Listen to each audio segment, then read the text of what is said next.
हमारे लिए आज की तिलावत यशू बिन सराह की किताब 3 बाब 2 से 6 और फिर 12 से 14 आयात। ए बच्चों, अपने बाप की बातें सुनो और उन पर अमल करो ताकि तुम रिहाई पाओ, क्योंकि खुदावन ने बाप को औलाद के लिए मोअज़्ज़ज़ किया और बेटों पर माँ के इख्तियार की तस्दीक की। जो अपने बाप की इज़्ज़त करता है वो अपने गुनाहों का कुफ़ारा देता है और उनसे बाज रहता है, और हर रोज़ उसकी दुआ कबूल की जाएगी।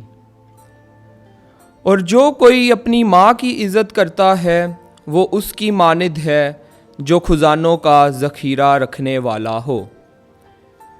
जो अपने बाप की इज़्ज़त करता है वो अपनी औलाद से खुश होगा और दुआ करने के दिन उसकी सुनी जाएगी।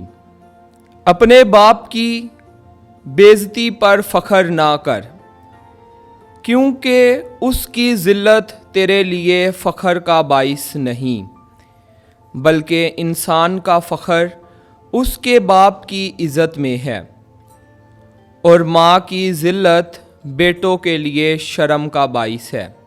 बेटा, अपने बाप की उसके बढ़ापे में मदद कर और उसकी ज़िंदगी में उसे गमगीन ना कर। पाक कलाम के पढ़े और सुने जाने पर खुदावंद की खास बरकत हो।